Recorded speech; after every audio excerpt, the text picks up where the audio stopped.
So dear students, once again we meet for our Merchant of Venice class, and if you remember in our previous video tutorial we had finished up to page 40.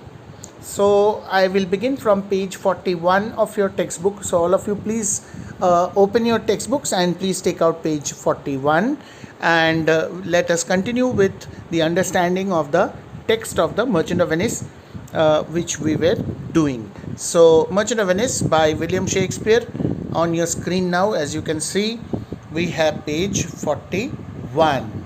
Now we are in Act 1, Scene 3, and we are coming very close to the finishing of this scene. Within 1 or 2 pages more after this we will be able to finish this scene and we will begin with Act 2.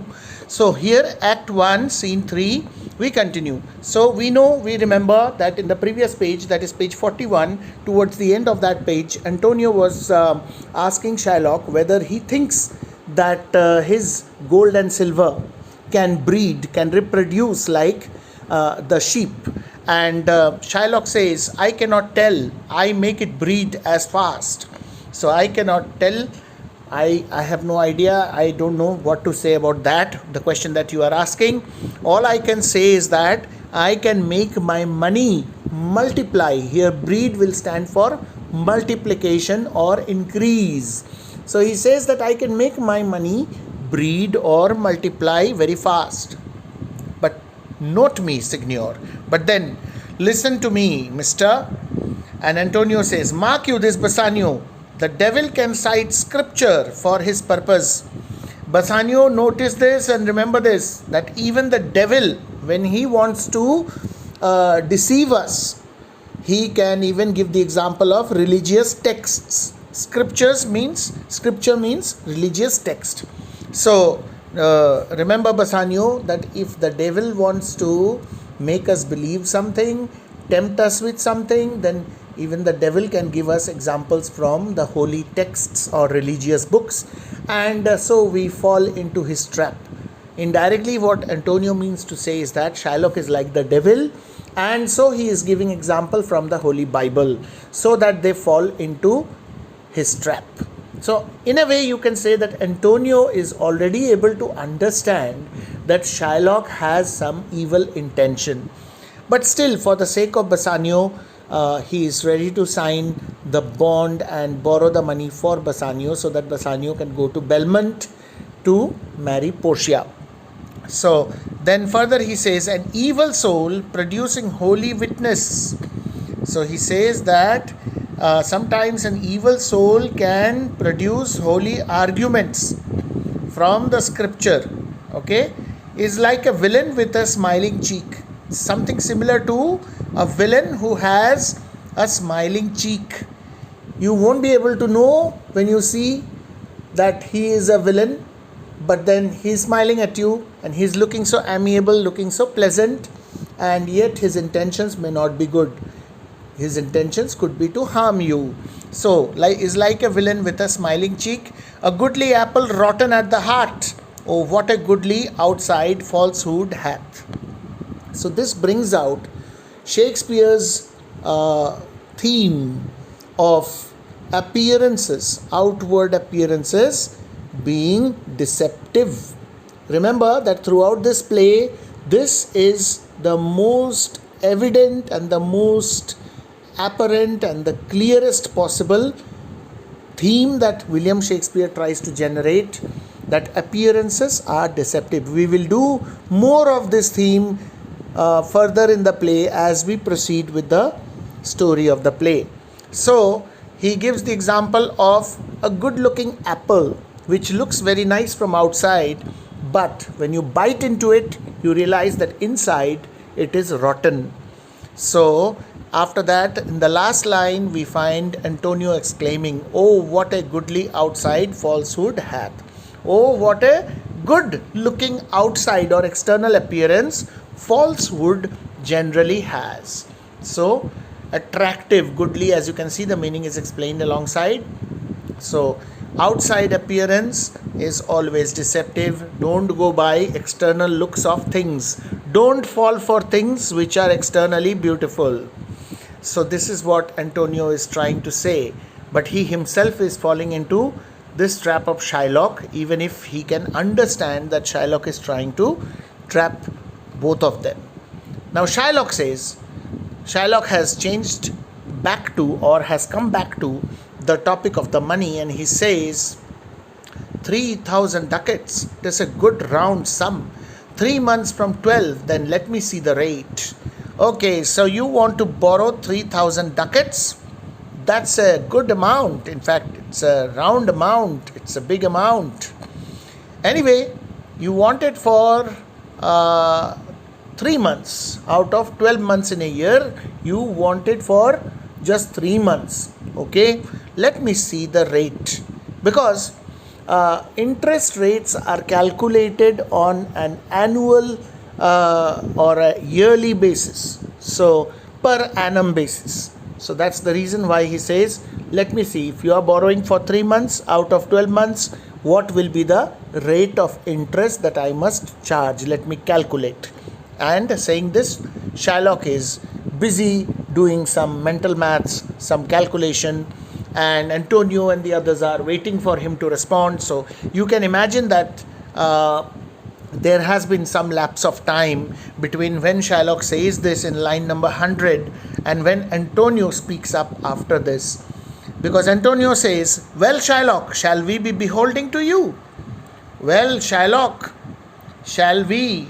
Are you going to lend us the money? Are you going to give us the money? Beholding.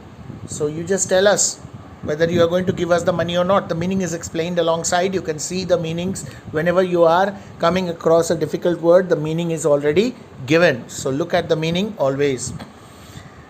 Shylock says, Signor Antonio, many a time and oft in the Rialto you have rated me about my monies and my assences.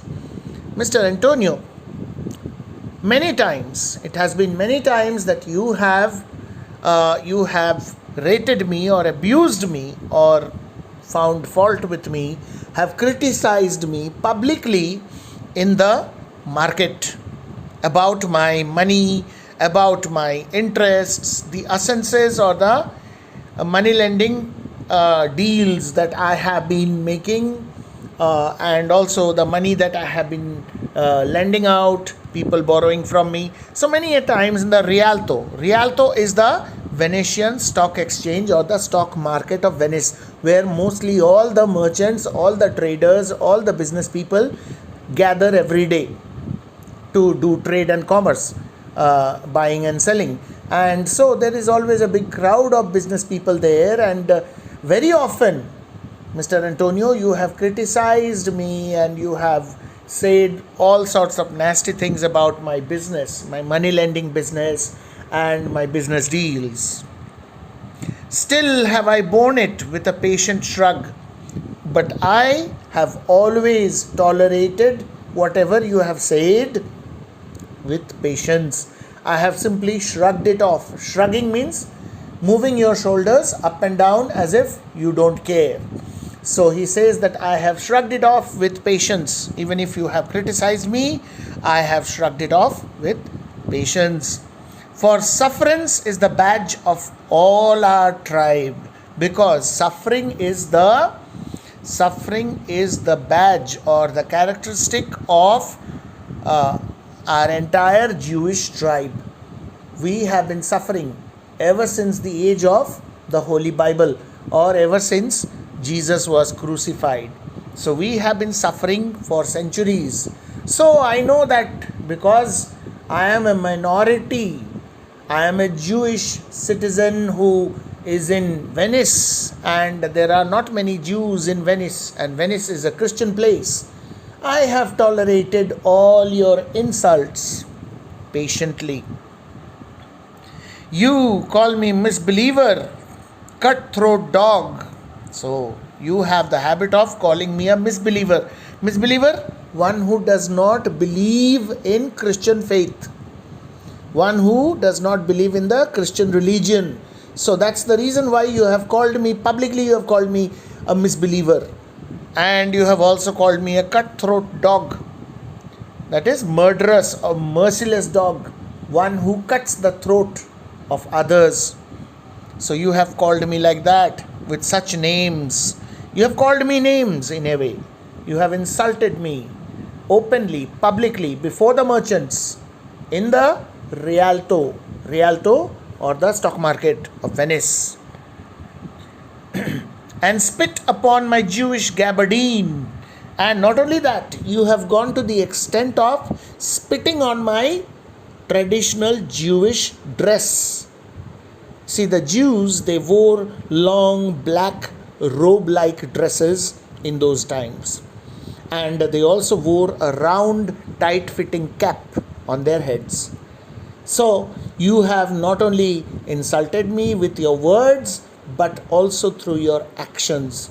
You have gone to the extent of even spitting on me, on my dress, in fact. And for all use of that which is mine own, and you have also found fault with, have criticized me for, and have insulted me for all which is my own. All that belongs to me. Whatever is mine, whatever is associated with me, whether it is my religion, whether it is my wealth and property, whether it is my money, whether it is my business, whether it is my background, my country, my nationality, you have found fault with just about everything. And you have said what not publicly. Well then, it now appears you need my help. After doing all this, well, now it seems that you require my help. So you have come to me for help after having done so much of misbehavior with me and insulting me so much. Go to then, you come to me and you say, Shylock, we would have monies. You say so. Go to then, come. That's just an expression used in olden times. Go to then. Come. Just simply come to me and you just say, Shylock, we would like to have some money from you. We want to take some money from you. You say so. That's what you say. You that did void your rheum upon my beard. You, the same you who in the past has been spitting on me, voiding or emptying your lungs and throwing up on my dress with your mouth, spitting on me. And the same person now comes and says, Shylock, we want to take money from you. You have been spitting on my dress. You have even spitted on my beard. It has fallen on my face.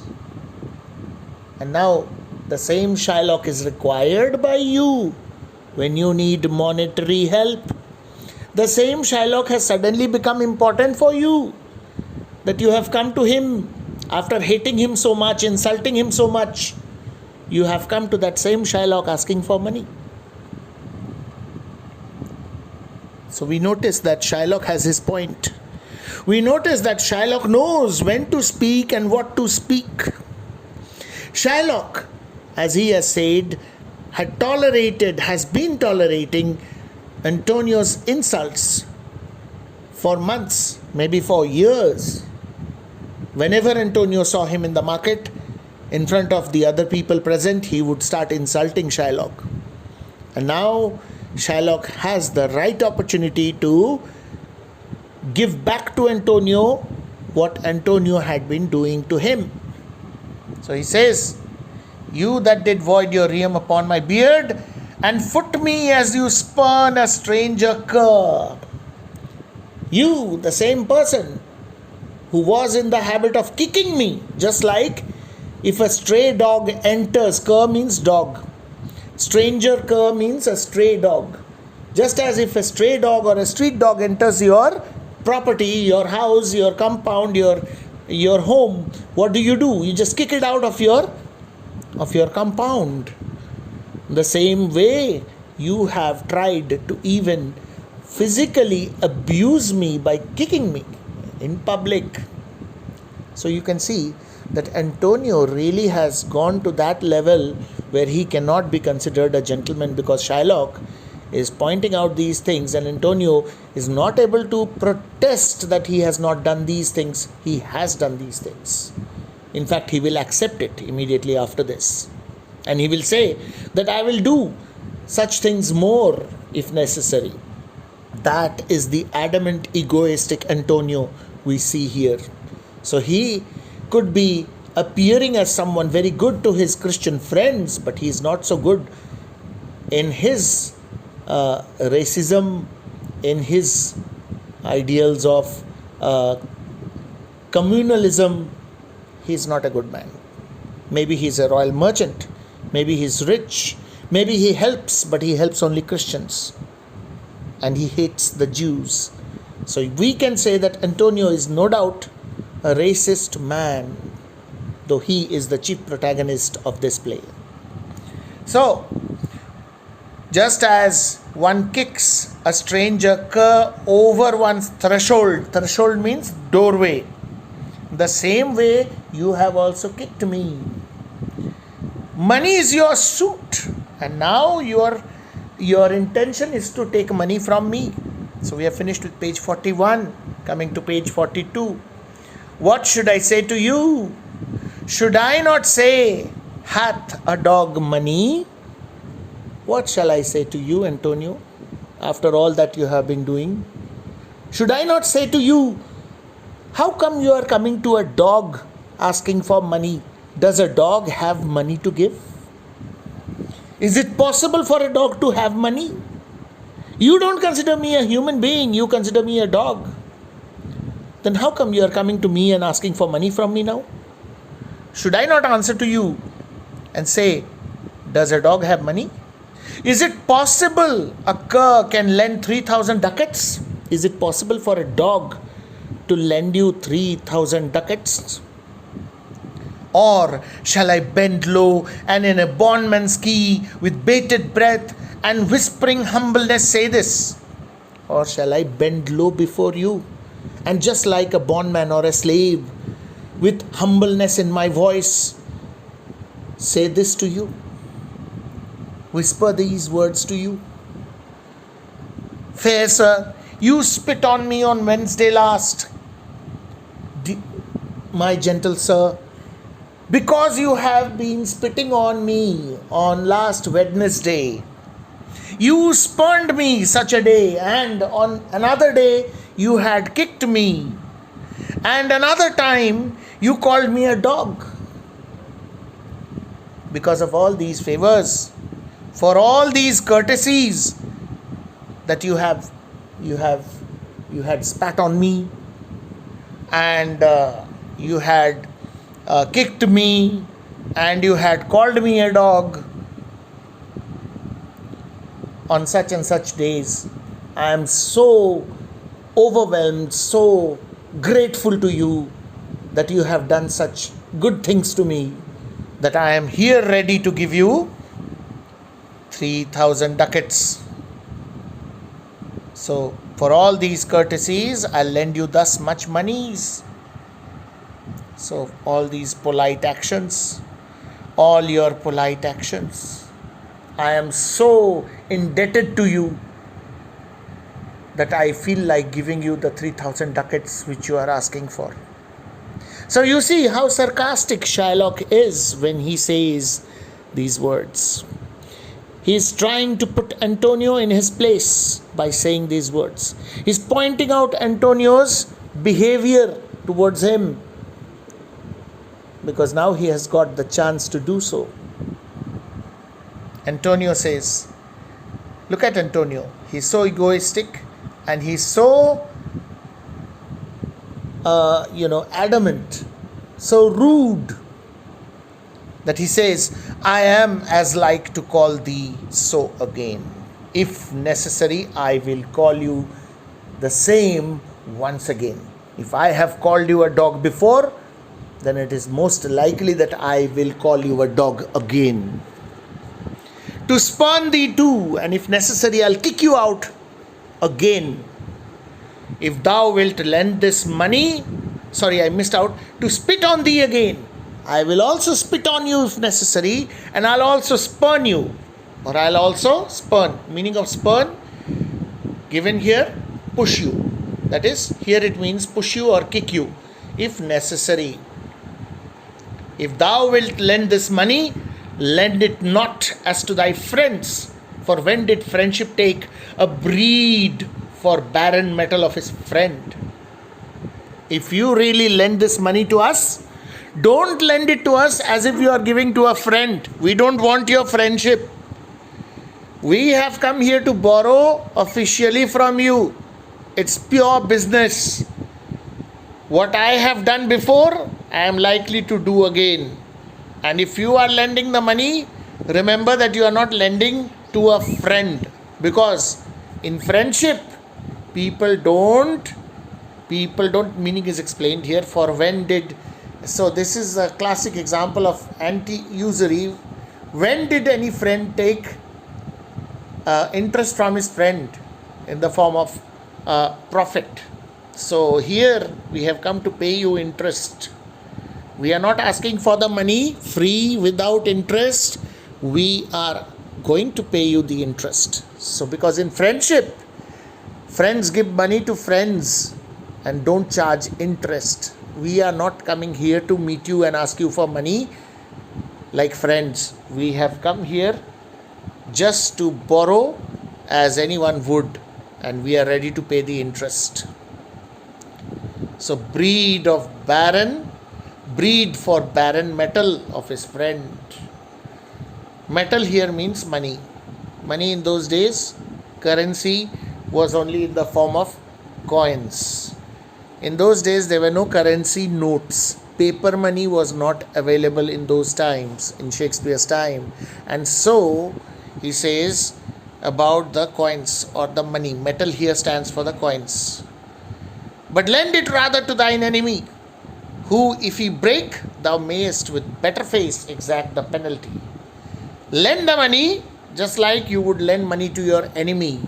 And if your enemy fails to pay you back, then take what penalty you want to take. See, Antonio himself is the reason for his trouble. He is provoking Shylock. He could have been polite. He could have even said sorry to Shylock for his past behavior. Or at least, even if he had not said sorry, he could have said, Shylock, whatever has happened in the past, forget about it now. We are here to borrow money from you. So kindly give us the money. And in a polite way, he could have said that. But he says, I am ready to spit on you again. I am ready to kick you again. I am ready to call you a dog again, cutthroat dog again. And I am not here as a friend to borrow money from you. You want to give like you are giving to your enemy. And if your enemy then does not pay you back, then take whatever penalty you want to take. This is Antonio's attitude. And he will pay for it.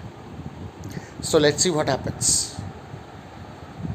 So, who if he break, thou mayest with better face exact the penalty. So, from whom if he defaults, you can without any guilt charge the penalty amount. Shylock says, why, look you how you storm. Oh my goodness, look at you, how you are storming at me, shouting. I would be friends with you and have your love. Forget the shames that you have stained me with. I was ready to become your friend. I was ready to receive some love from you as a friend. And I was even ready to forget whatever shameful things you have done in the past publicly and have insulted me. I would have forgotten all those things. I was ready to accept your friendship, but look at you, how you are shouting. Supply your present wants and take no doit of essence for my monies.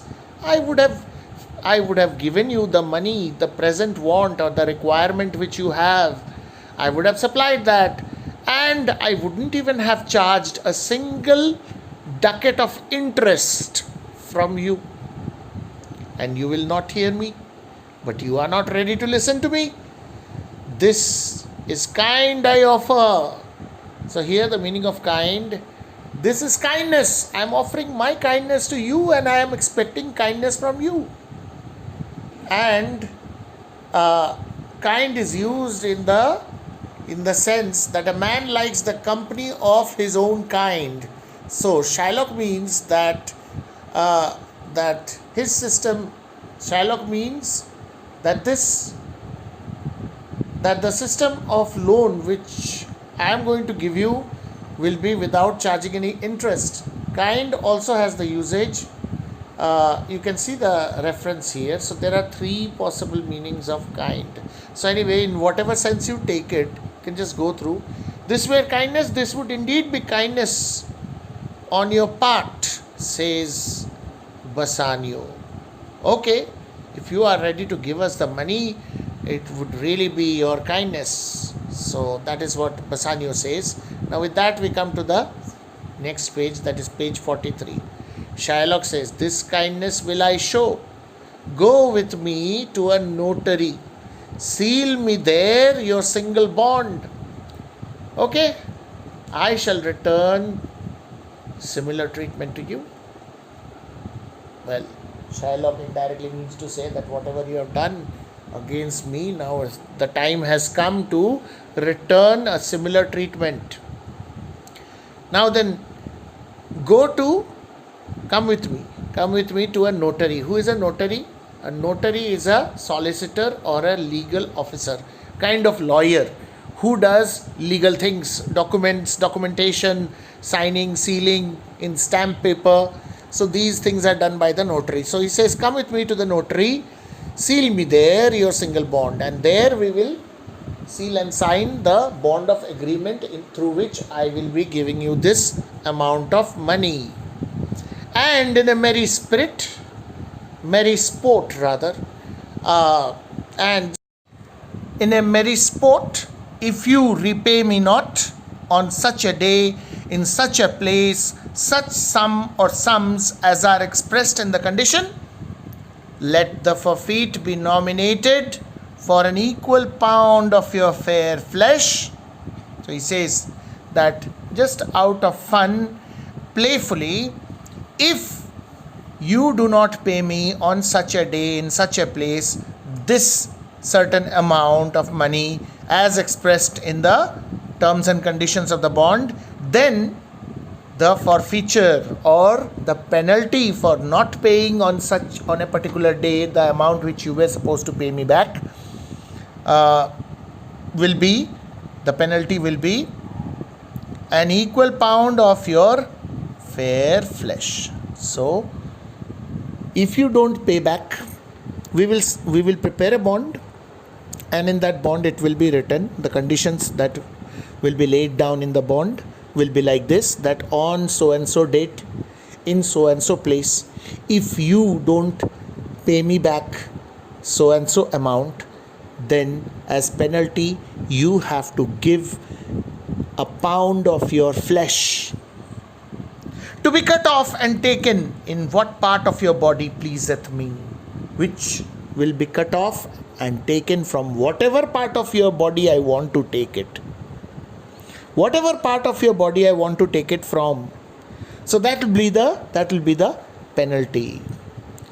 So if you don't pay me, if you fail to pay me on such a date, on a such and such date, on such and such place, in such and such place, the amount decided upon that, okay, you are borrowing 3,000 ducats, maybe you have to pay me back 3,000 ducats, or maybe you have to pay me back 3,100 ducats after exactly 3 months on a particular date which will be mentioned in the bond, in a particular place which will also be mentioned in the bond. Then the penalty which you have to pay will be a pound of your flesh, which I will cut off from any part of your body that I wish to take it from. So let's go to the notary and let's sign such a bond, such an agreement. Antonio says immediately when Antonio hears these words of Shylock, content, if faith, I'll seal to such a bond. Yes, I am satisfied with whatever terms and conditions you are mentioning. I am ready for it. Let's go and sign it. I will seal to such a bond.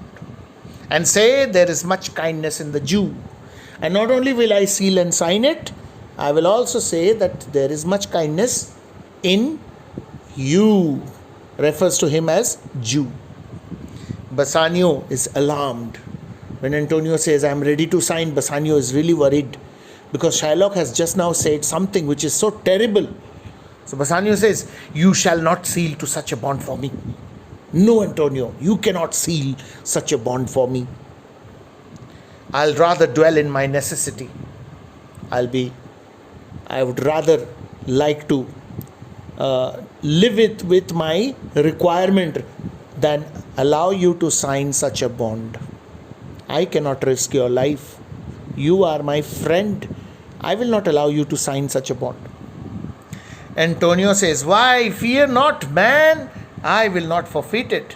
Why? Don't be afraid. Don't be so scared, man. I am not going to forfeit this bond. I will pay back. Don't worry. He will get back his money. Within these 2 months, that's a month before this bond expires. In fact, I will pay him back within these coming 2 months. That will be 1 month before the actual term of the bond finishes. Expires means comes to an end or finishes. So I will have money within a couple of months, and we are borrowing this for 3 months. So we'll still have 1 more month in hand to pay him back. So don't worry. Let me borrow, let me sign such a bond. Doesn't matter. I do expect return of thrice 3 times the value of this bond. I am expecting when my ships come back, I am sure that I will be getting thrice 3 times the amount of this bond. This bond, 3,000 ducats is the borrowing. Thrice of that, 9,000 ducats. And 3 times of that, 27,000 ducats. So he says within 2 months, I'm going to have 27,000 ducats in my hand. That will be a lot of cash. So paying back 3,000 ducats will not be any problem at all. So don't worry, Bassanio, I will sign this bond. So we will stop here for the day. We have come to the end of Antonio's speech, and in our next video tutorial we will continue from Shylock's speech. So 158, line number 158. Okay, so we are stopping at line number 158 of page number 43. So I hope you have been able to understand. Please go through the video again if you have any doubts. I have explained line by line, plus go through the side notes which are provided, because all those important words and phrases have been explained, their meanings are given alongside. So please go through those explanations, because those explanations are also very useful for understanding